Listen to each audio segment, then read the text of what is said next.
Greetings, nice and decent people. Thank you for streaming, downloading, and sharing this audiobook. The title of this audiobook is Self-Publishing for Dummies, written by the hand of Godwin Iheanacho Ihemenwa, professionally known as Godwin Iheanacho, and narrated by my humble self, Godwin Iheanacho. Self-Publishing for Dummies is your number one self-publishing manual in audio format for your listening pleasure from any audio streaming platforms and gadgets. Self-Publishing for Dummies is recorded at Die Hard Beat Studio, produced by Osas Beats for HML Publishing, the publishing arm of House of Class Media Limited. Happy listening. Author's Notes. Hi, my name is Godwin Iheanacho Ihemenwa, and a lot of you prefer to call me Godwin Iheanacho. So whichever is convenient and comfortable for you, the choice is all yours. But whichever way, my name is Godwin Iheanacho. And from the depth of my heart, I sincerely say thank you for streaming, for buying, and downloading my audiobook titled Self-Publishing for Dummies. For a better communication and clearer understanding, I have splitted this audiobook into 3 phases. The first phase is known as the pre-self-publishing phase. The second phase is the production phase. And the third phase is the post-self-publishing phase. Now, each of these phases, I have taken my time from my wealth of experience as a self-publishing author to break it down for you to understand and know the nitty-gritty of what it entails to be a self-publishing author. Now, before I begin to talk about each of these phases, I am happy and super excited to say to you, congratulations on taking this bold step in having your idea on print for the world to be informed, educated, and above all, entertained. Now let us kick it. A lot of people may not know, and some may know, publishing is a commercial venture. Whether you are self-publishing or you're publishing via the traditional means, publishing is a commercial venture. Like other ventures, it's going to make profit, it's going to make loss, and sometimes you're going to make both profit and loss. And once the god of luck, yes, I said it, let me say it again if you think I'm joking. Once the god of luck is somehow happy, you would break even. That is, you will neither make profit nor record any form of loss. Publishing, in simple terms, is a process of processing text, whether written by pen, pencil. You know, there are some certain class of writers, even in this information age, they are more comfortable writing with pencil. Some are more comfortable writing with pen on paper. Yes, no disrespect, but it's just it's a simple fact. Some are more comfortable in that means, and some they are more comfortable typing on their desktop, laptop, palm top, iPad, tablet. You know, for the new generation age. You know, so it's a process of using this gadget, producing your text into a book. Now, the publishing process is a step-by-step journey. And from my root, my foundation, the Nigerian and African perspective, even with the availability of all the vital resources. Now, when I say the vital resources, I mean manpower and money. It is often an unpleasant experience with humorous tales to tell. Yes, it's an unpleasant experience. I had it, and I also had numerous humorous tales to tell. Yes, you see, This manual, permit me, I call it manual. This manual, Self-Publishing for Dummies, is not the regular academic work or work of fiction. It is a realistic and practical experience of over 2 decades. Yes, 2 decades of self-publishing experience. So in these 2 decades, a whole lot of things happened. I learned a whole lot of things, new, good, bad, ugly. So I'll be revealing them in this manual, Self-Publishing for Dummies, to you and any interested individual who, without any emotional sentiment or strings attached, believe 100% that the world is going to embrace his or her story once it is published for public consumption. So be that magnanimous friend, be that magnanimous brother, be that magnanimous sister, be the magnanimous father, mother, uncle, auntie, nephew, niece, to recommend Self-Publishing for Dummies for them. Yeah. So thank you so much, and congratulations and welcome to the unpredictable world of self-publishing.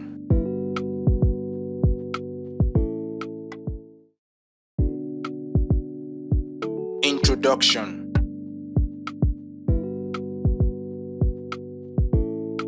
Self-publishing is a one step at a time journey by you. Yes, you, the writer or author turned publisher. The journey for some is not pleasant, whereas for others, they just want the journey to continue. Like for me, I've been on both sides of the fence. There are times that the journey wasn't just so pleasant for me, and there are times that you're like, man, let it just keep going. Yes. So as we proceed and progressed into this audiobook, you get to understand why I said the journey is not so pleasant, and you get to understand why I said the journey, I just want it to continue. Yes. So as a self-publisher, you see, I'm already calling you a self-publisher, and I hope you're happy about it. As the self-publisher, angels, in the form of your friends, family members, or angel financier, who without any doubt, any atom of doubt in their heart, is happy and willing to financially support you. You are solely responsible for all the cost of self-publishing, as your written text in manuscript form transforms into a book. Yeah, for my the heavens was kind-hearted to me. I just want to drop it before proceeding into the next chapter. You see, even with the availability of the internet, which make things happen at the speed of light, there are vital and ital expenses that will be incurred. For my accountant friends, they call it overhead costs. You cannot in any way, let me repeat it and I will stress it, you cannot in any way shy away from your overhead costs. So these costs, directly, indirectly, you have to be committed to it. When I mean committed to it, you have to pay for them. Yes. So let's go to the next chapter. Pre-self-publishing phase. Hurdle 1. To begin your self-publishing journey, you must have a work in progress or a completed manuscript, which is your thoughts on paper or typed into an electronic gadget. You see, that is a foundation. No, let us just take the idea of one who wants to build a house. This is not the building castle in the air. You're not building any castle in the air. You're building this castle physically. So if you want to start, you need to have a land. From your land, you're going to have a foundation where you're going to raise your castle. So in this self-publishing for Dummies journey, you need to have a work in progress or a completed manuscript before you can kickstart your self-publishing journey. You see, once that is done with this fundamental phase, which is the writing, you will then send your completed manuscript to a professional proofreader. Let me repeat again. You would send your completed manuscript to a professional proofreader. Do not be deceived. You cannot in any way spot errors from your own work. No matter how smart or intelligent you are, you cannot spot errors in your own work. That is why you need to send your completed manuscript to a professional proofreader. Now, who is a professional proofreader?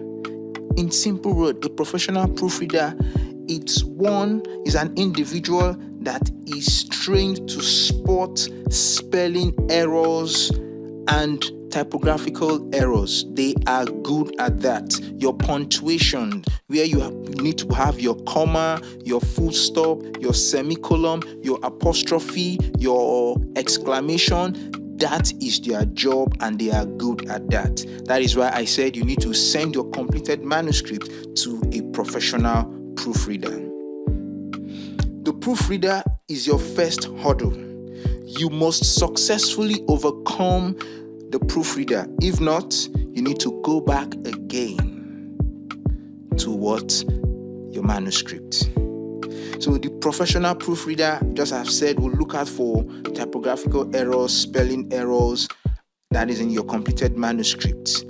Page by page, word for word, sentence for sentence, paragraph to paragraph. That is their job. They will spot out all these errors for you.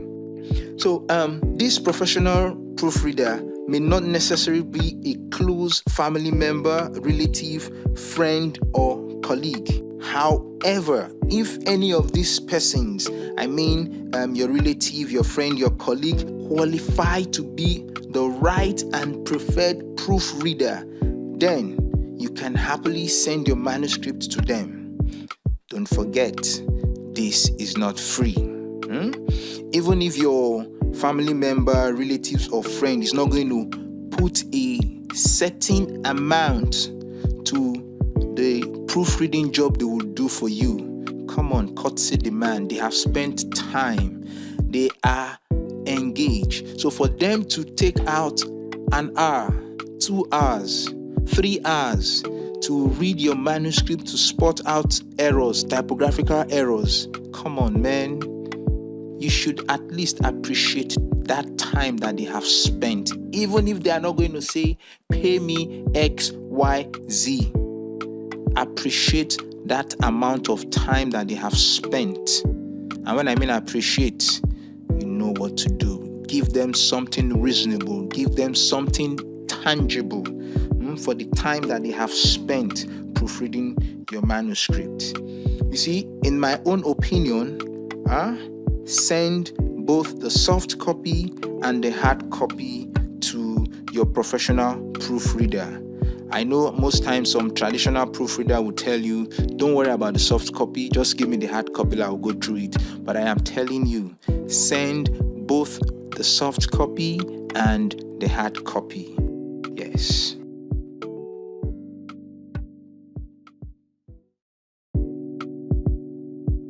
Welcome to Hurdle 2. Yes, you can see you're making progress gradually, step by step. You see, now in this hurdle, once your proofreader has successfully completed the proofreading of your manuscript, you need to send that same manuscript that have been proofreaded to an editor, a professional editor.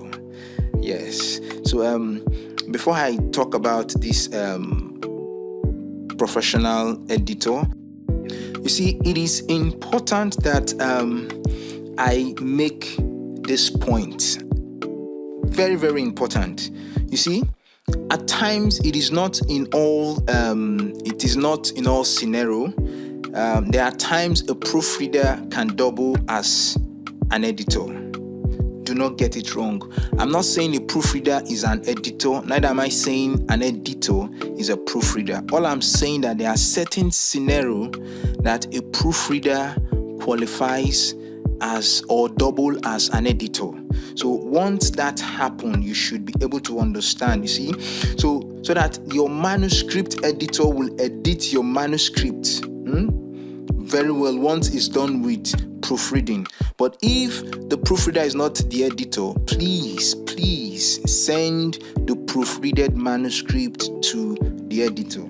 So your professional editor will edit your manuscript for vocabulary and sentence structure. So he or she, don't forget, would not rewrite your manuscript. Your editor is not the one telling the story, it is you.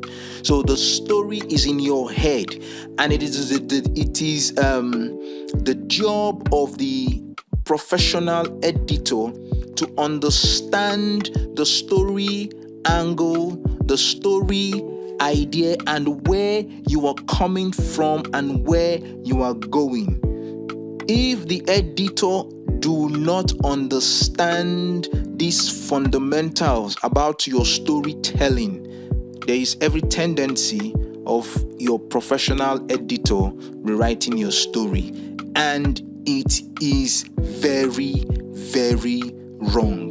Your editor is not to rewrite your story. I am strongly emphasizing on this. There is no way your editor will rewrite your story. His or her job is to correct for vocabulary and sentence structure. So as the writer, you are the originator of the story idea as well as the storyline, not the manuscript editor. Please take note of that. Sometimes, though not always a guarantee, the manuscript editor may alter or correct some spellings and punctuations. Don't forget, it varies, and where this occurs in terms of alteration of spelling and punctuation, it's mostly in poetry editing. Yes, they said poets, they have license to use certain words in certain ways. So this is where the editor has that license to alter the spelling and punctuation once it's poetry editing. But if it is prose, fiction, non-fiction, playwright, your editor would not, cannot, should not, and shall not in any way alter your storyline or rewrite your story. Again, you will be charged an editing fee. Don't expect your manuscript to be edited for free.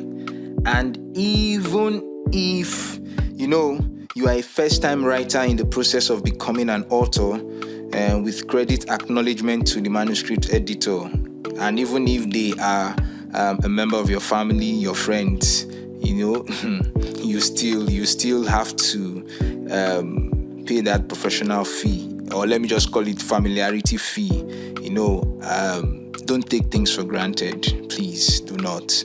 Yes, favor will come, no doubt, but it is good that we appreciate people that are supporting us, no matter how little the support we are getting from them. It is important that we appreciate them.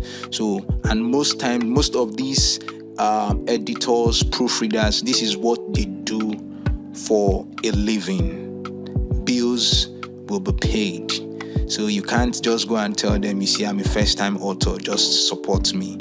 They won't go back and tell For those that are married who are professional proofreaders or editors, they won't go back and tell the family that, you see, I just met a guy, beautiful storyline, but he's a first-time writer. I just proofreaded his manuscript or edited his manuscript for free. Let me just support him. No, bills will be paid. So please acknowledge them.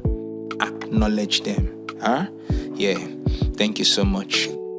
Acknowledge them.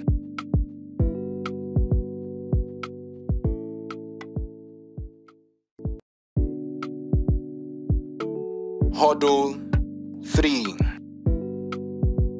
There is joy and pride in rightful ownership. End of quote. Godwin Ihanacho. Intellectual creations are assets.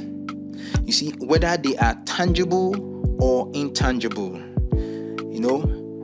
the intellectual work would continually bring revenue non-stop for the originator or the creator, and possibly for their immediate estates and stakeholders that are involved, either as dormant stakeholders or non-dormant stakeholders. Yes, this intellectual work would non-stop bringing revenues for them. So just as I said in my quote, there is joy and pride in rightful ownership.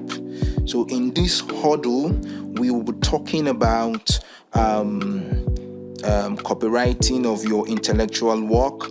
We'll talk about ISBN, and I'm not going to say more. Let me just go straight. So one of the best way for you to enjoy the pride of ownership of your intellectual work that you have created is simply registering it for copyright.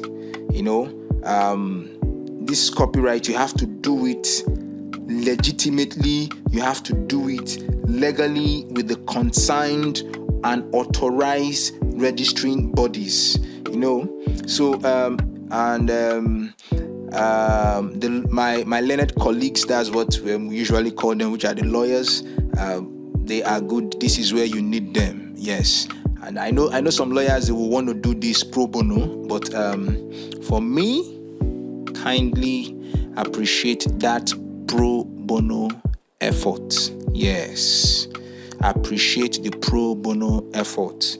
Yes, you see, and in the case of a book, you take it one step further in getting an ISBN. So what is an ISBN? An ISBN is an acronym for International Standard Book Number. So it's a unique number that is assigned to your manuscript as you intend to publish it, to turn it into a book. This number in years to come will not be issued to any other author, potential or intending author. This number, once it has been assigned to you, the ISBN number, they cannot give it to another person, another author. And you, as the author that has this ISBN number, you cannot transfer it, you cannot assign it to anybody. Even when you're long gone, the number is assigned to your name. It's not transferable. You can't say, okay, this ISBN number that I got for this intellectual work, I want to give it to my son or my daughter. No, it's not done. It's yours for life. Yes. So, and of course, ISBN numbers, you also pay for it. Remember what I said earlier, there are certain overhead costs that you cannot run away from it. So ISBN is the part of the overhead cost. Your copyright is also part of the overhead cost. So the next I'm going to talk about is the barcode. The barcode is also an overhead cost. You can't run away from it. So this barcode, it's a unique image that is attributed to your ISBN number. Once you go to a shopping mall, once you go to a supermarket or a bookstore to get a book, and if you want to make payment, you see there's this scanner they use. That with the aid of the barcode and the ISBN number, it's easy for the shop owners to just scan that work. So once it's unique, it's not transferable. Another author cannot have the same barcode and ISBN as you. No, it's yours for life. So you need to get a barcode for your ISBN number and for your copyrighted manuscript.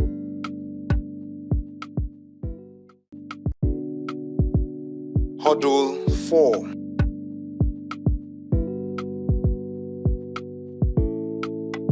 In this hurdle, I'll talk about the sizes for your book.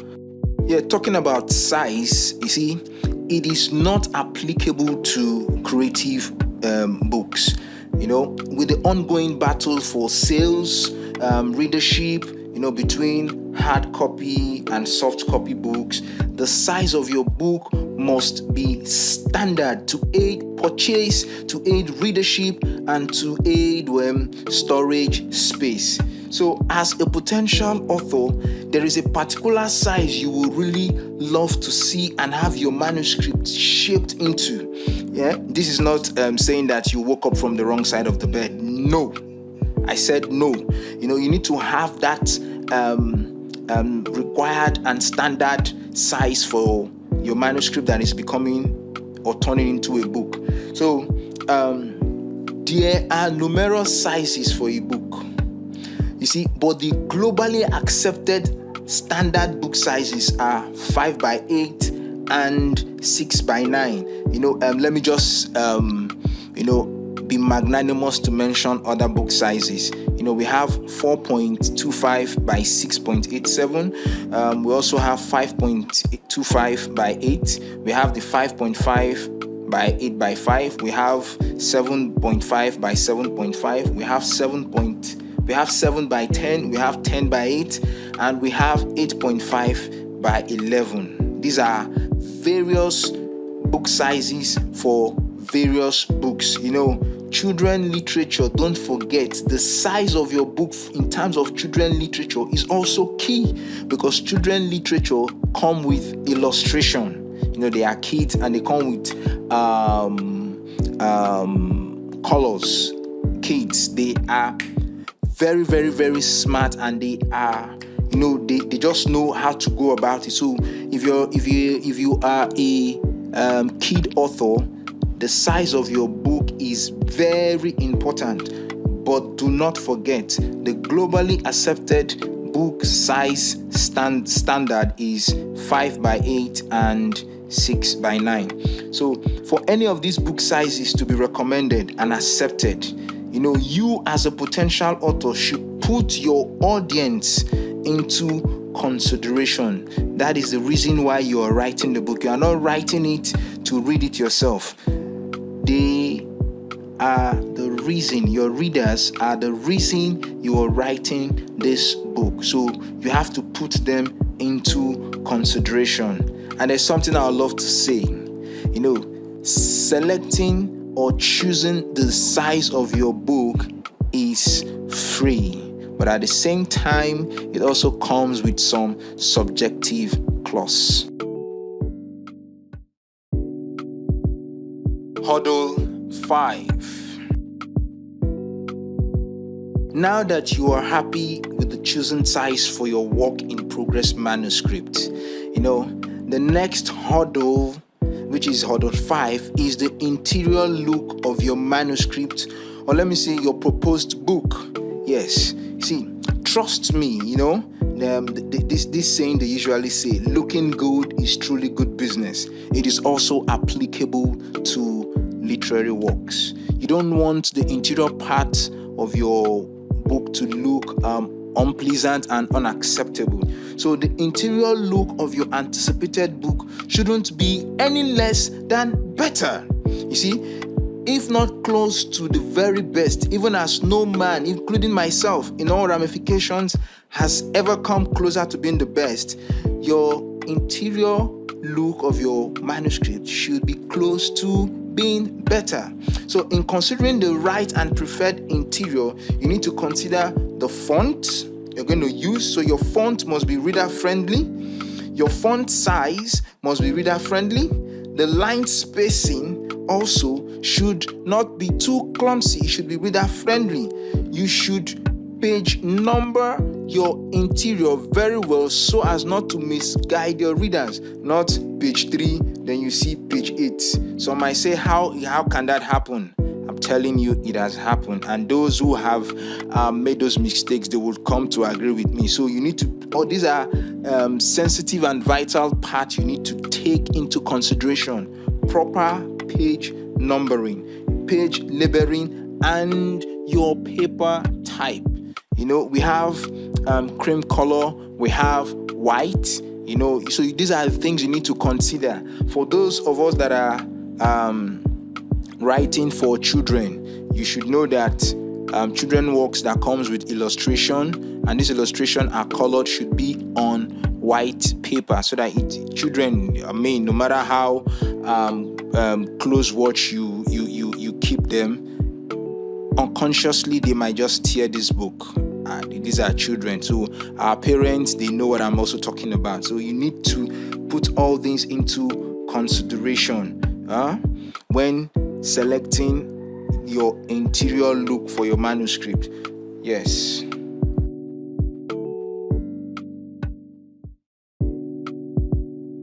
Hurdle 6.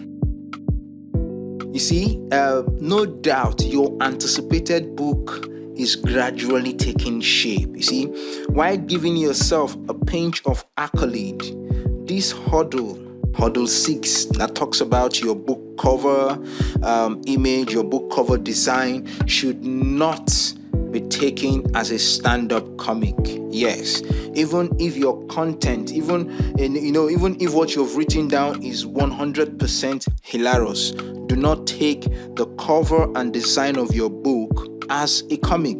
No, even if your work is a comic work.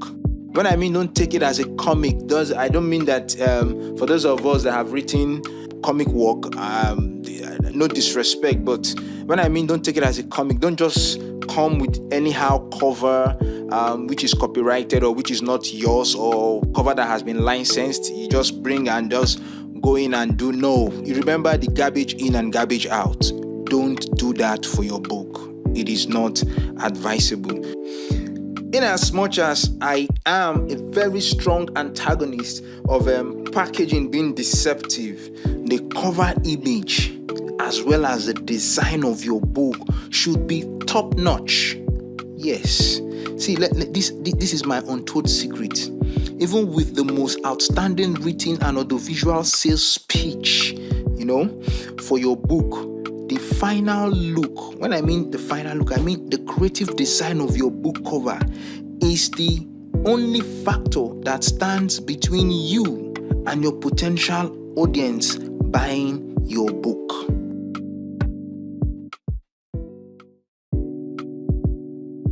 Words on marble.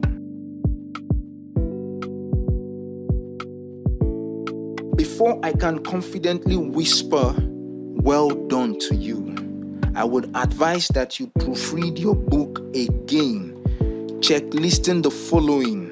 1. Ensure that your professional proofreader has done an error-free proofreading. Likewise, your manuscript editor. Cross-check, that's number 2, cross-check and be certain that your copyrighted intellectual creative literature is yours and yours alone. Do this too for your ISBN and barcode. Checklist number 3. Ask yourself again, with every bit of honesty, whether you are happy and satisfied with the chosen size of your prospective book. Do this too for your chosen book interior, together with your chosen font, the font size, line spacing, page numbering, page labeling, and paper choice. Checklist number 4. Once you see your book cover on the book stand or on any publicly displayed stand for the very first time, from the lens of a literary lover, critic, and promoter, without any form of hesitation, will you reach out for the cash in your wallet, debit card, credit card, or checkbook to own a copy and possibly get copies for some of your friends? These are questions requiring and needing honest answers from you. So, your positive answers have granted you a visa to the next phase of your self-publishing journey. Congratulations! That is how we say it in Africa. Congratulations.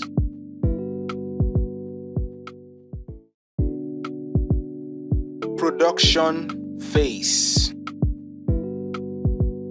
The book production. Congratulations once again.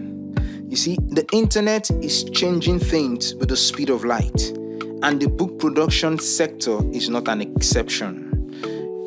Since the advent of the internet and the ongoing evolution happening on the internet, as a self-publisher, you need to be up to date with book production dynamics. As a self-publisher, your manuscript is finally ready for production. Sadly, you neither have nor own any of the machineries for book production, and if somehow you do own any, you have to consider essential book production tips and techniques of today. So, in producing your book for the public, there is no wrong or right choice. Audience varies. So, while some prefer soft copy, others are comfortable with hard copy, whereas others love both the soft copy and hard copy for reasons best known to them.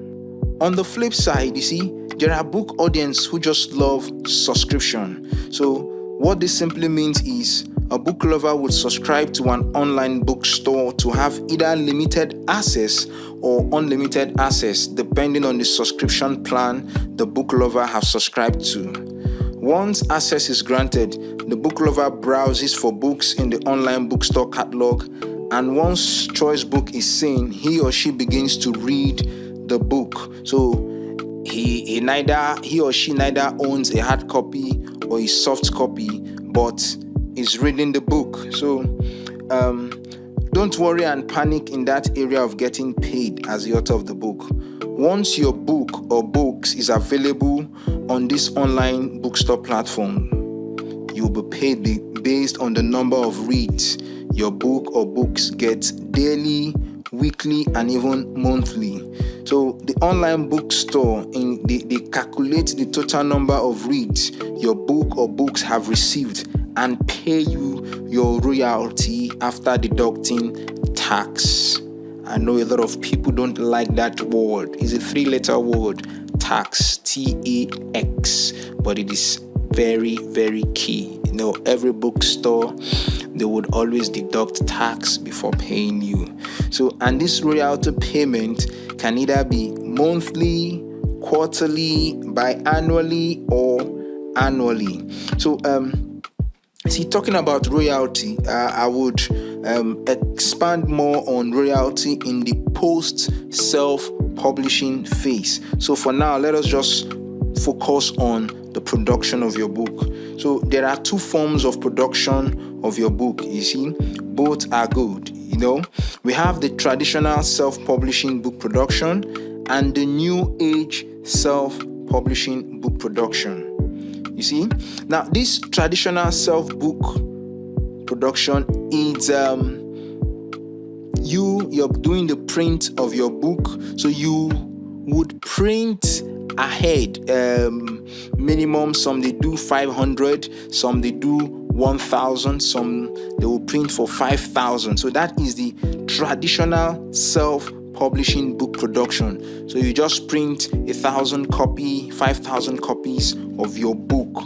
So you are paying for this production yourself. But the new age self-publishing book production saves more money, it's durable in the area of storage, and its method is accountable. It requires no hassle. So what is this new age self-publishing book production called?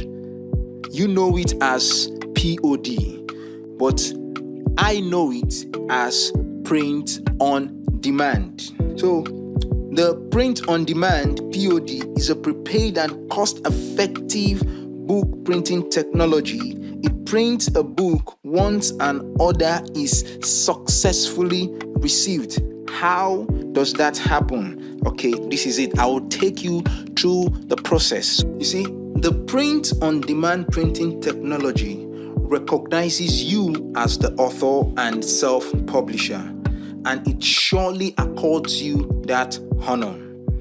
The POD production company have the storage capacity to store more than millions of literary works of independent authors across the globe without any errors of authors' identification and ownership, including payment of royalty as at when due.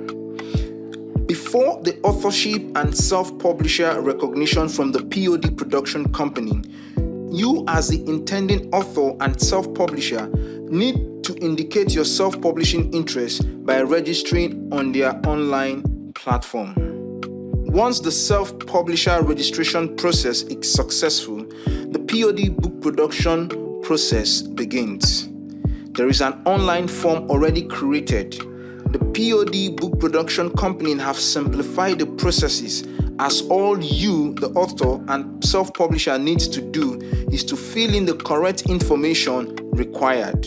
What information are we talking about? The information include your book title, copyright, ISBN ownership, the size you want your book to look or to be printed, the interior design and feel, the color of the paper you want, among others, as I have discussed in the pre-self-publishing phase. Even as the author and self-publisher, once you place an order for your book, you only receive both the soft copy and hard copy of your book once payment is confirmed to be successful, which instantly issues the print command. The slight difference between you, the author, and your buying literary fans is in the price. There is an author price and the selling price. Both are not the same. You see, the author price is the amount paid by you, the author, for buying your own book. Remember, I told you that the new self-publishing production is hassle and is accountable. So even you as the author, for you to buy your own book, you have to pay for it. All right, now let me illustrate here. So for the purpose of this audiobook, my primary source of currency it's the Nigerian naira, the United States dollar, the euro, and the British pounds. And my source for currency conversion I used is xe.com. So as at when this audiobook was being recorded, the exchange rate for the pounds is 968 naira to 1 pound, 760 naira to $1, 832 naira to 1 euro, and this conversion rate was made possible via xe.com. So let's say your chosen book size is 5x8 and your page total is 180 pages, and the paper type you used for your interior is cream color.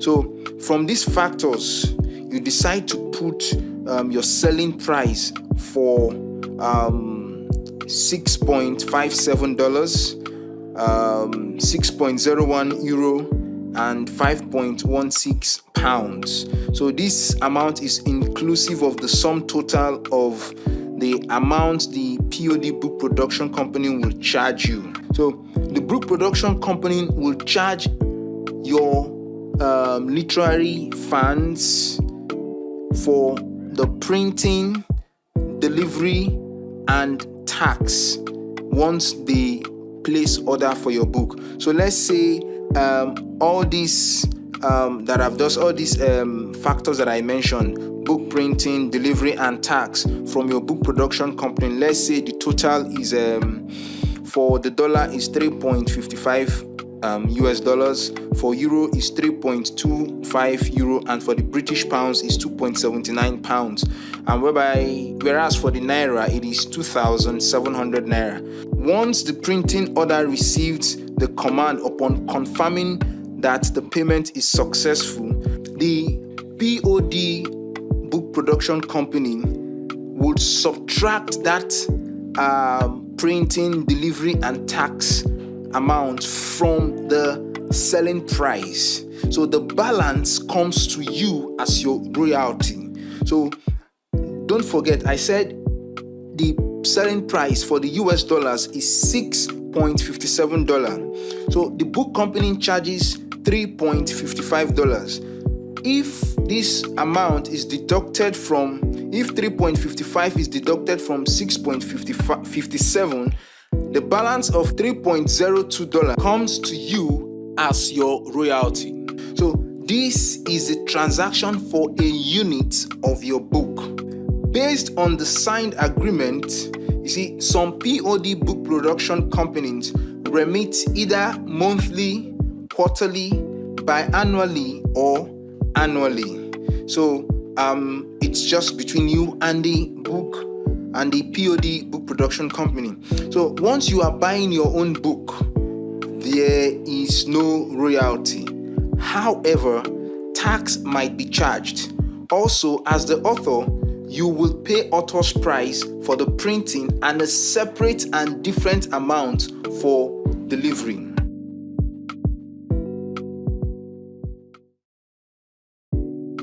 Post self-publishing phase. Marketing. As a self-published author, the marketing of your self-published book begins and ends with you. You will give it your best shot. The room for improvement should not be an option. Do not be deceived. Marketing is not the same as market. You have to roll your sleeve. You have to drop your title. You have to drop your title as an author. Marketing is the progressive process of announcing the arrival of your anticipated book.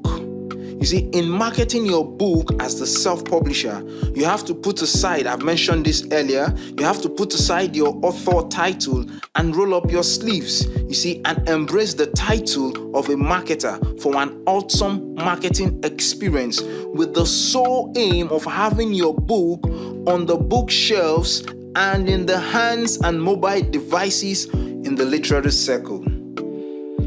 Book marketing is all about telling people about your anticipated book, what they will enjoy from reading your book, where they can purchase your book without stress, and having critics, promoters, potential book lovers, and book agents happily give money in exchange for your book. Is there a right and wrong time to market your book? My honest answer is no. However, there is a preferred time to begin the marketing of your anticipated book.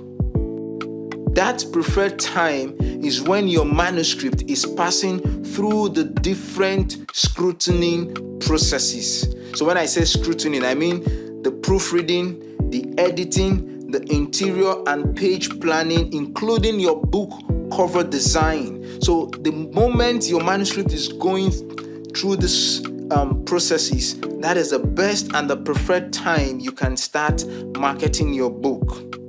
So during this period, you can start by creating subliminal awareness of your anticipated book through online articles, contributing to other blogs, literary blogs, online snippet posts, attending and participating in literary events, both online and offline. they are very key. So, and another thing you would begin to work on is the press release of your book. This is very, very essential.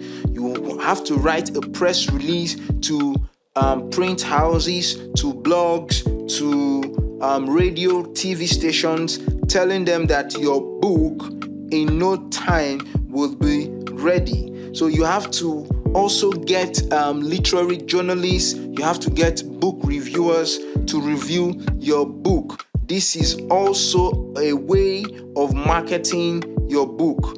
The third thing you should do is newspaper, radio, and television interviews. These are very, very essential factors you need to put into consideration for marketing your book. Another factor you should consider is book reading and book signing event. You will not know how important and valuable these marketing factors are until you give it a shot. You should endeavor to attend literary festivals and also merchandising. When I mean merchandising, it's very simple. Let's say, okay, let me use the title of this audiobook, Self-Publishing for Dummies. So the way I can merchandise this audiobook is getting a mug. They call it below the line advertising and above the line advertising. I'll get a mug. I will just put Self-Publishing for Dummies. I'll get a nice baseball cap, Self-Publishing for Dummies. I'll get a very turtleneck or t-shirt and put Self-Publishing for Dummies. I can get a writing pad and I'll write Self-Publishing for Dummies. A note, a pen, Self-Publishing for Dummies. So by having all these merchandising products with my audiobook title on it, I am indirectly marketing my audiobook. So you should take this marketing factor into consideration. Remember, do not forget, book marketing is not a one-off. It requires regular uploading, regular evolution. Just as the internet is evolving, you need to update your marketing strategy regularly. It might be monthly, it might be quarterly, but you just need to be updating your marketing strategy.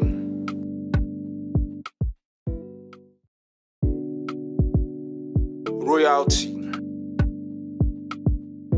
I know a lot of self-publishing authors have been waiting for this chapter, royalty.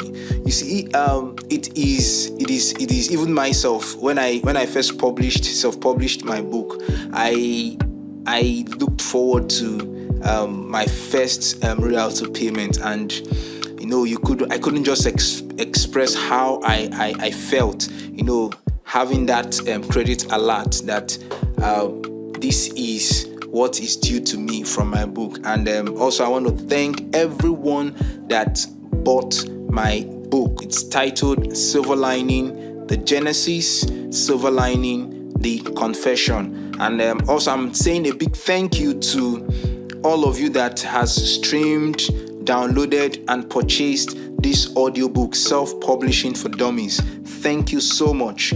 So royalty is simply net profit that is accrued to you as an author. Net profit, it simply means that every expenses that has been incurred have been deducted. So as a new age self-publishing author, which is a POD, your print on demand production company has deducted what is accrued to them, and that includes the printing cost, the delivery, and tax. So what they send to you is the net profit. That is your royalty. So there are two classes of royalty. One of the class is royalty paid in advance and royalty paid after sales. So the royalty paid in advance, it's mostly applicable to intellectual work that is created by a commercially recognizable brand. You know what I mean. I don't want to respectfully, I don't want to mention any name so that I won't send a wrong signal. But for any recognizable commercial brand to receive royalty before the work comes in, that is royalty that has been paid in advance. So for growing self-publishing authors, you receive royalty after sales. So using the example I gave in the book production phase, so your book is $6.57. That is the selling price, and the printing, delivery and tax is $3.55. So what comes to you is $3.02. That is your royalty, and you can only receive it after a payment has been received. So that is your royalty. Do not forget.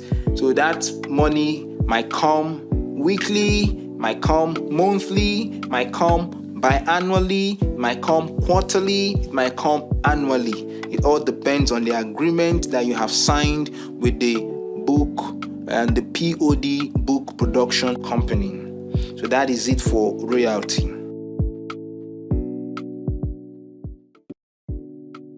Greetings, nice and decent people, once again. Words ain't just enough to say how thankful I am for streaming, having you download and share this audiobook, Self-Publishing for Dummies, written by my humble self, Godwin Iheanacho Ihemenwa, also narrated by myself, Godwin Iheanacho. I want to say special thank you to Osas Beats for producing this audiobook, courtesy of HML Publishing. The art cover design was done by Al Kasi Concept for HML Publishing. Self-Publishing for Dummies is published by HML Publishing, the publishing arm of House of Glass Media Limited.